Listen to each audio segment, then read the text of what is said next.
טוב, שבוע טוב לכולם, איבון צבין שבוע טוב. תון להי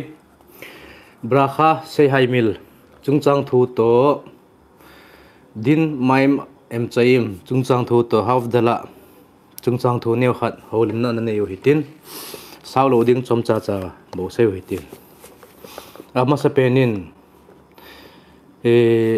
ne hil brakha sei lewa thil na ne kha chungchang thu apan hitin yakut yosef kichur sulkhan aruch shiman kuf ain bet na chu sakhak vehnish maske letoch pi bli brakha mi khat chun thei tui ham khat adon chu akama het lut nunga chu brakha rishona sheilawa akama na het lut ta a het lut zo nunga agel do veino mi ver kala brakha rishona veina hekken afilu im eno dakhuk listot maske shegnish dilok pif ver her habrakha bilibo biot hamaske bepif to achu mi khat pa chun thei tui ham khat chu brakha rishona beya anadon ta a hi le akama athol chai masang hila agel do a hi le akama atui pet pe na chu thei tui pet pe na chu alungela brakha se de he ti chu alungela kama wang se thelo ase lo ding in ten lungela hirhur agel thodi ta ti chu veim shata shiur reviit bli brakha rishona reviit chen wang adon do mana athol chai mana adon do mana a hi lewang kambem khat dim set adon do mana hi lewang chu brakha rishona sei the ta lo hinla brakha akhrona wang asei tho de brakha rishona sei te hi zong le mi khat chun reviit adon do a hi le brakha akhrona asei tho de he ti chu hitabang ma chumi khan an ne thei chungchang thu ho ane ta ne thei lang pang ho ane ta hi le vim to chi sei hai mil khat nu reviit adon zawa chu mi khat pa chun reviit adon do ta kambem kha adon ta brakha sei lo ki gel do a adon be ki dinga hi le wang brakha sei de tai di chu vim shote ot yevorek brakha rishona velo ismokh al ha hirhur ha brakha bilebo lungela gelme me pawang chu chi zo lo de tai sa don kit dinga hi lewang brakha rishona sei tho de vaya amar chuting le chun ipi sei ding ham baruk shem ke von ma khotol olam wa et atiding sa chu brakha sei de ti chu vem hignish okhel toch pif bli brakha ne thei chungchang thu to hi ne thei chungchang thu chu brakha rishona beya na sei kha ta ana ne kha ta hi le imhu devar sheino nimas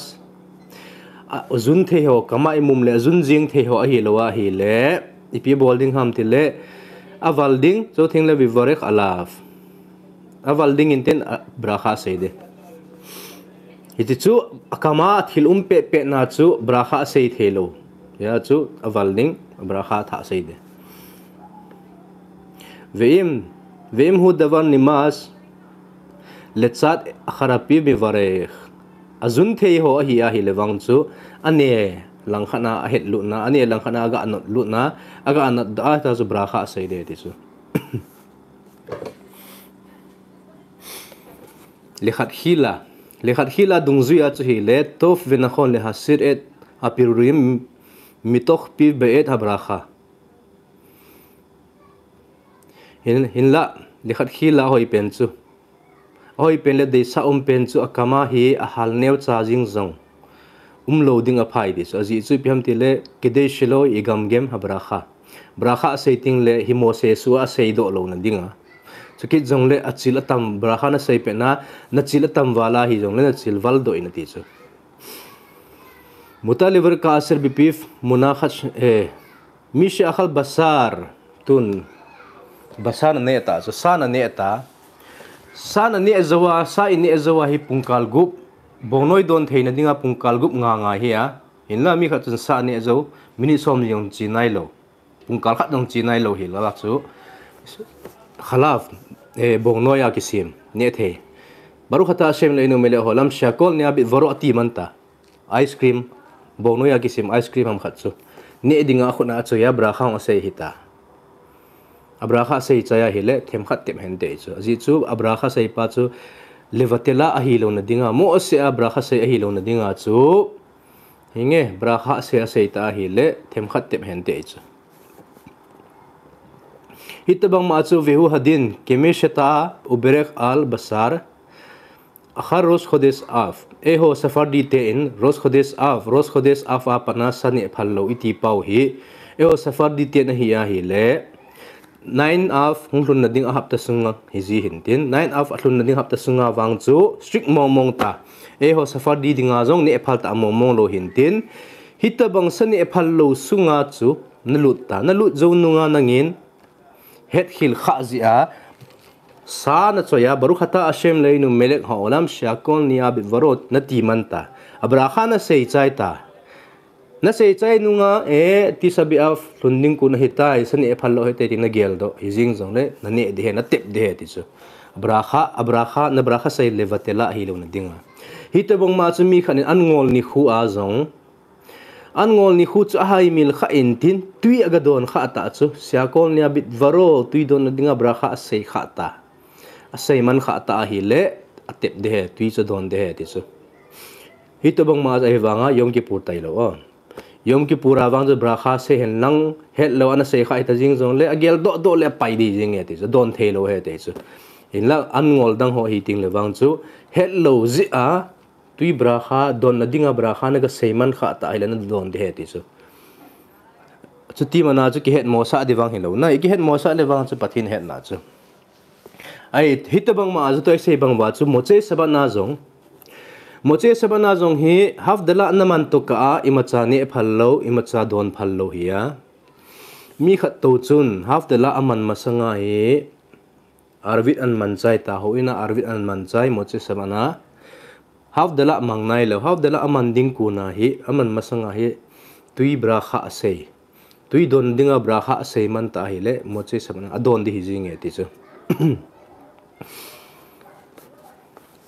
tun hitabang ma chu kidus sabani saharit kidusa jang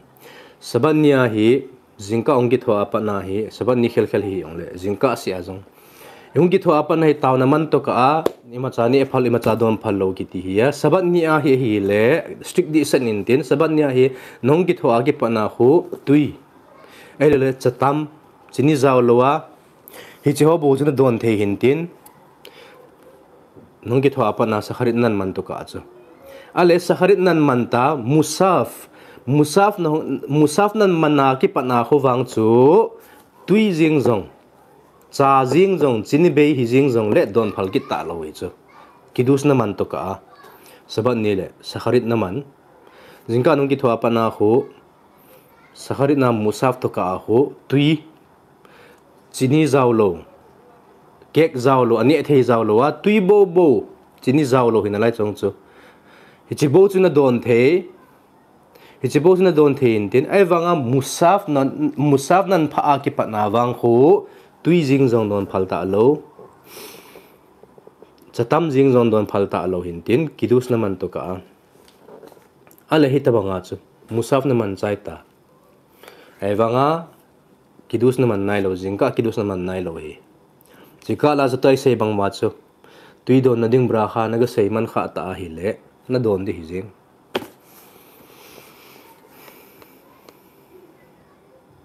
in la mi khat to in brakha ne the nevilo trefort kiti ho ne phallo hi ho asur hi ho rabiti akuna asur me deoraitan aphal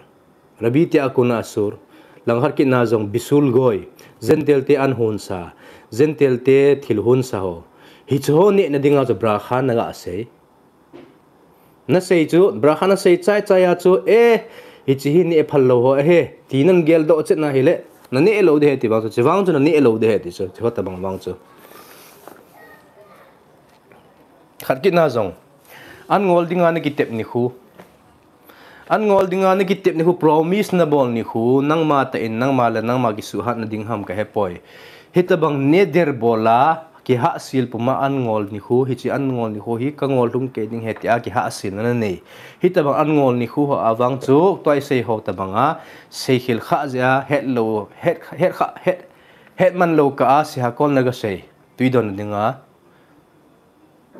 brakha levatala hi lo na don de ti ho chu lo ai chu to an ne der ki ha sil puma an ngol na ngol ho chu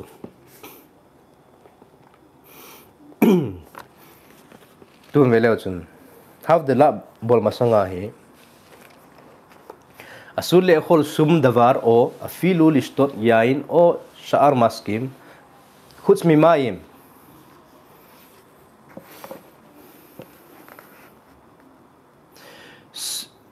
simit khaksik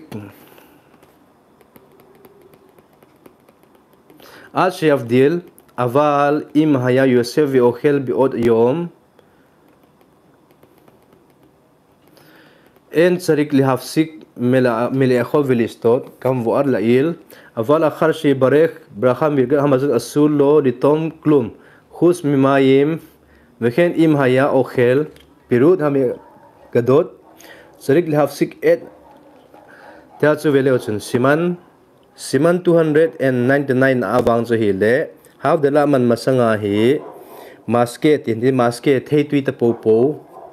ban le yain ta po ala thilne ta po hi phallo hi tai ti so Havdalah to ka ne phallo don phallo hi tai ti so inla tui se awang hi thei ti so ale mi khan hen sodas li si chu nilum masanga aman chai ta chu nilum masanga aman chai ta hi lewang nilum masang ma aman ta hi le nilum masanga aman chai mana hi le disu kholo in tin sodas li si na man chu na ne chu ni hlum man ta hi le ni hong hlum ta le ni hong hlum le nanga ngai hin tin im hayo se vi okhel bi od yom en charik li haf sik mele khol vilisto kam vor le ir in la birkat hamazon naman ta birkat hamazon naman zo nunga chu ni khum na lai pungkal kham pungkal ni ham na lai jing zong le phal lo he tai ti so ima cha don phal ta lo ima cha te phal ta lo tui tai lo mishata a ubirek birkat hani henim al izma akhal kodem Havdil charik lito mi a toy se bangwa chu mi khanin Havdalah masanga chu thil khat brakha ni eding brakha khat asei kha ta hi le them khat atep de he ti so abrakha levatala hi lo na dinga ve khol second shim ta am ven charik liflot ma sheta am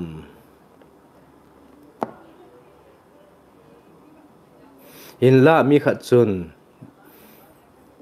thil khat ana tep ta hi le atep pa chu ka pai ngai lo tin he chun he ta ela ye khol liflo a aval theve akhar ka Havdil chotin chun Havdalah mande asul mala asom melakha kodem Havdil vim Havdil bitfila mutar vim lo Havdil bitfila rochel asom melakha kodem Havdil al hakosh sarik shi amar baru hamavdi ben kodesh lekho velakhen nashim sheinam regilo lehit pale arvit sarik shi amru baru hamavdi ben kodesh lekhol ida chu Havdalah mantuka azong hi imatsa bol phallo na to phallo hintin ya chu na ito nu ma hi le baru hamavdi ben kodesh lekhol tipajo se ngai intin inla moche sebana ki khom arvi ki khom ho hi lewang chu se ngai poi ti chu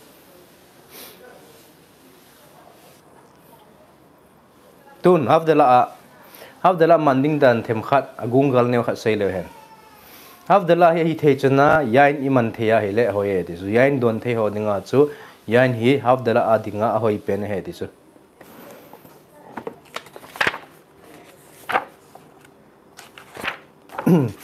Shiman 296 na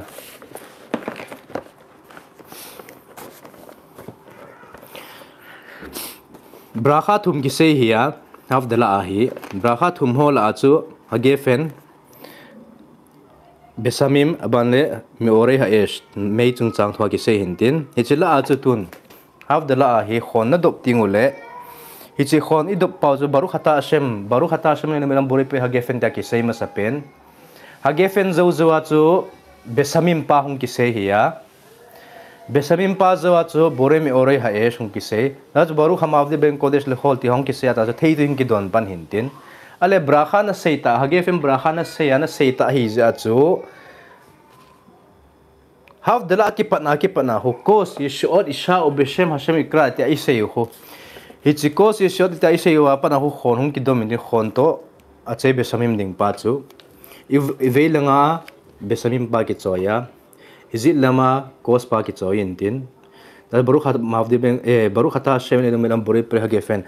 fen brakha na seiding also baru khata shem le no mele olam bore pre hage fen na seiding na sei zo le nam tuipa brakha hong ki seid e ta ja chu brakha na sei seiding izit lama na choi di hi ja chu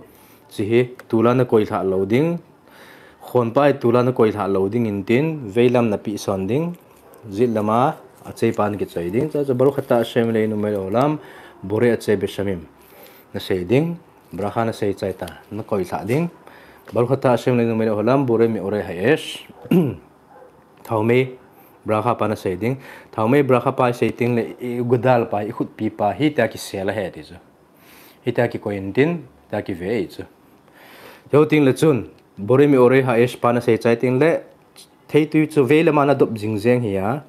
zilama nan dok ki ding cha chu baru khata shem le no mele ha mav de ben kodesh ti na sei de he ti chu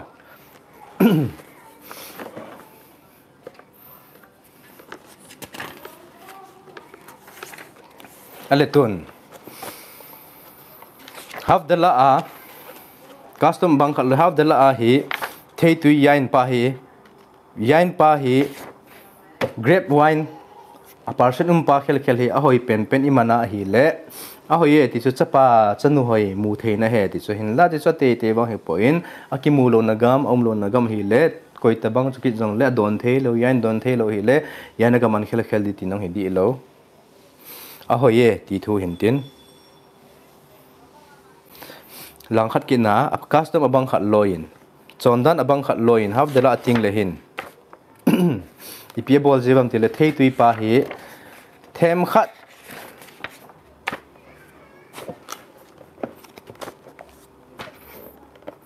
khat hi asung thaji ve ti so them khat hi thungla ya tin khuna la uwa khat te hai avat me avat tha sa jiu he ti so hita ka sun lom di lo khona pana da ka sun tha lom di hi lo la ju custom me bo chu custom hita bang custom bol chu me te chu bagdad khopia pana hung ho sa ti chu na bol ji ve ti chu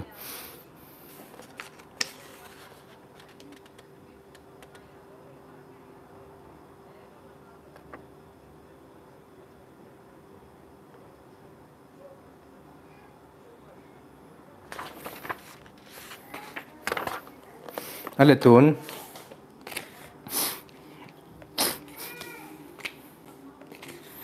havdalah adinga hi thei tui yain mong na nei lo kha hi le piam parcel popo bira kiti ho agami na pu agam gama ko na kham na thei thil ho bira ho ti ha jong man the he ti chu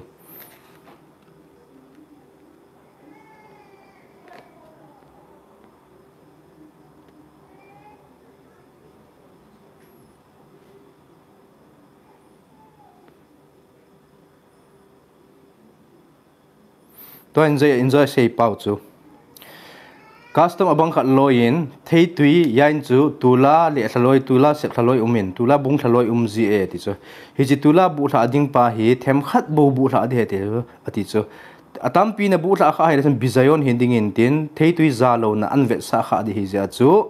them cha bu sun thla de ti chu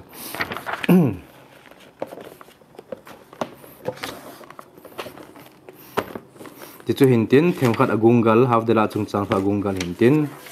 tun maim em chaim chungchang tha lut le hen siman kuf ain gimel na chu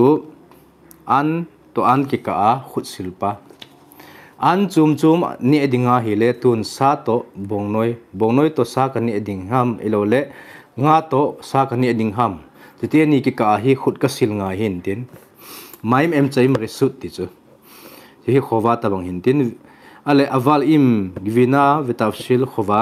lefika ha okhel ma akhal khalaf mi khachun ma akhal khalaf bongnoya ki sim ne the atui hilo ane the pa ne thei ani a hi le veroche le khol ma khale basar chizowa chu sa ani enuma bonoi ani ezowa chu sa ani enum ki na hi le ipia bolding ham kanak pif bepat ve kayoche baze lechem sabanya titabang umnom ji hinten lechem ahal lechem ane ding ai lowa hi le buham lechem ham akewse na ima cha to tui to ki pollo hum agumpi a chu ta ne ding in tin thlai ding a ha ho thlai thing ding thlai thing ding zo ting le chun ipia bolding ham voya diak pif bemaski im thei tui ham khana hi akam chu thau thing get de zo ting le khut asop de khut an sop ting le chun a thing ding a sop de tin he chu maim rishonim alna tila ya daim hamochi ne na ding lechem ne masanga khut sil tabang ho chu hilo hijong le thing set na sop god dit ne chu thing set aga sop de ti chu ma khale khala fin tin ne chung chang thua ne chung chang thom batwa hi ngai hoiten ngai leo chun bongno ya ki sim ne chung chang thu ne ho ne lang pang hi ne a hi le hi chi bongno ya ki sim ne theipa in ne zawa chu sa in ne dinga hi le step thum bol ngai maim em chaim step thum bol ngai in tin step thum ho chu number 1 ikam lechem ham bu ham khana thau thing ding ne edit ne chu ani na ikam chu tui ham thei tui ham khana thau thing ding athum na i khut sop thing ding thum na abana pa hengai lo chun hasote khalaf mi kha chun bong noi tui adon a ha hilo atui khona adon in tin akhuna to kha momong lo abong noi chu akama adon bo chu hi jing akhuna bong noi ki ti momo to kha lo a hi le holding ham vero che akhar ka basar ani no ma basa ani no ma hi le en charik netila yadaim khutwang asil ngai lo hi jong le ni masate ni chu bol ngai akam akhlo theding lechem ham ai lowa he le bu ham khana kama sau thing ding tuya sau thing get de chite ni bo cha bol de bong noi atuya don a hi a bong noi chu khut mo nga to kha lowa hi le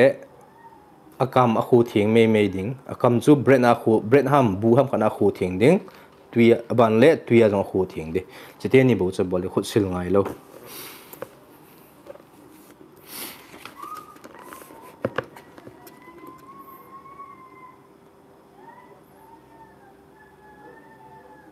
aletun abang khat loin minhak le hakmir custom strict a bolding in le hakmir bolding in a phai ti so piham le hakmir bolding a pha chu mi khan in tafsil ani marak ane ta chu marak tui adon asa ane lo amarak tui bu adon velo akhlo ed ha basar le hamtin shesh shot ben bashar le khalaf nge asan ne lo pi cha tui me na don sa tui me na hop hi jing zong le bong noi ne na ding in pungkal gup nga tho in ti chu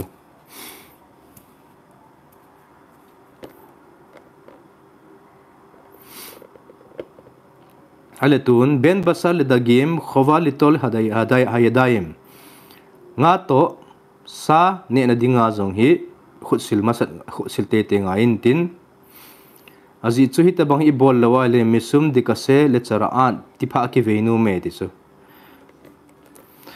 ve khamira sakanata mi sura vegam bazez haze yesh le hakpit tulai khanga jo hi chipahi izu yuve ti yesh lin hok ken gamben basar of ledakh tun asani zowa elo le ngani zowa ba asani di hijing jong le chun hita bang chu bol nga ye ti chu silpa chu bol nga ye ti chu ben khila hadagem le basar ishte eze maske hinge to hi nga to san ne dinga hi le nga to sa to nga na ne zowa san ne dinga hi le hing a pha e khutna silding choting le na kam chu tui ham khan ana thau thing de ti chu wa khal mi at pat ve khal davar me eno nitbak ba pif kede li ha avir en ha taam hadakh mi ha pe na kam sunga chu nga tes pa umlo na dinga chu tui se he lewa pat jong nen ti chu bu jong nen ti chu bu akewin ne in lang male tui nong thlau thingin lang na khut jong silin ti chu wesh omrim devin basar of ledak en charik litol yadav abang khat loin poskim abang khat loin a hi le a sa to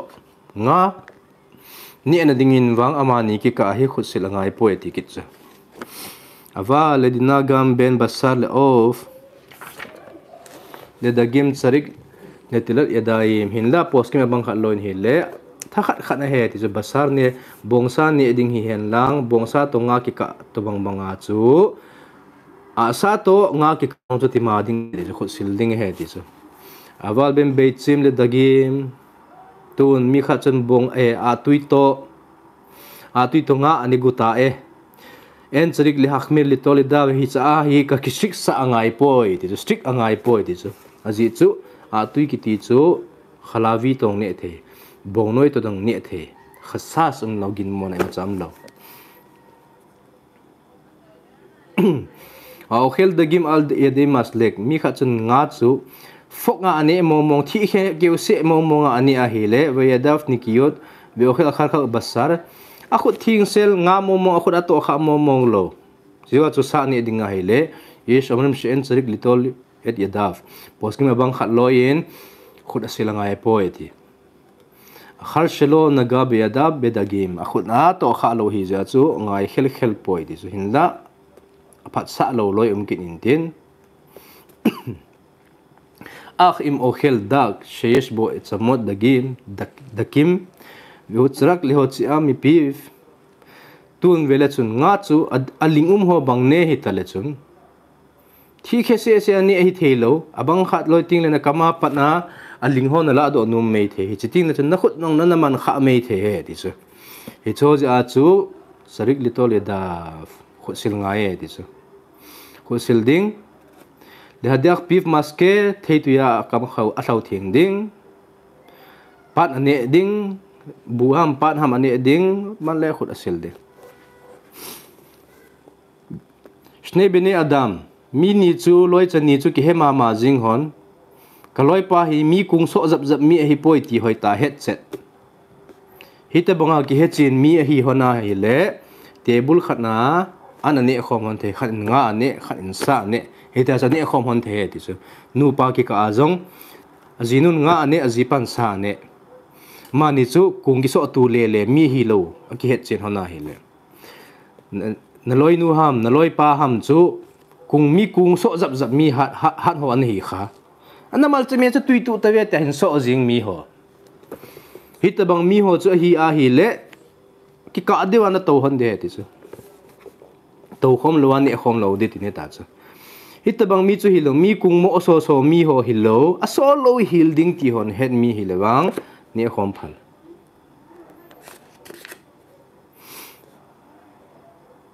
maim em chaim iti pau hi maim em chaim hi chi toy se chu maim em chaim hi a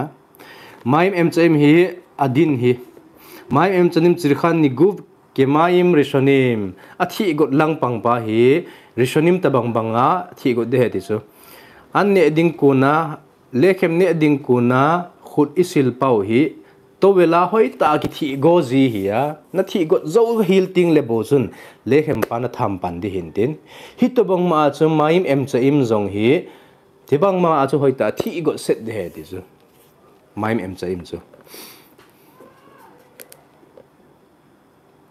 Wayesh omrim shebamaim em chaim charik litol dafka maim velo mishara maskim hi maim em chaim hi maim acronym to aki hit na aki ba alo na ipiham itia hele maim acronym hi imado sia sil the chu nanum le zuwa ang na sil the nanum le whiskey ang na sil the nanum le coca cola ang na sil the chu maim acronym ho hinla maim em chaim wang chu tui khela sop de ti chu tui khela sop de ti chu maim akhonim ho among nga jong tui khel dong ka ngai lo thei tu yang sop thei jing hi banga chu tun coca cola ham thei tu ya chu fridge sa pat nan la do freezer pat nan la do ho evaporate che chu a hu pot do a tui hu pot do in tin ga tham le chen ko de chu I tham le ki ko je chu hut ko je chu hi chi na sana ho mai ma khonim bol the ti na lai chu mai ma khonim khova na ti ana bol the ti chu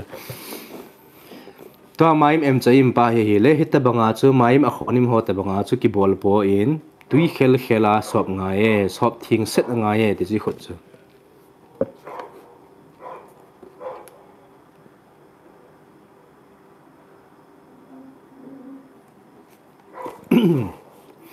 azi chu ipiham itia hi le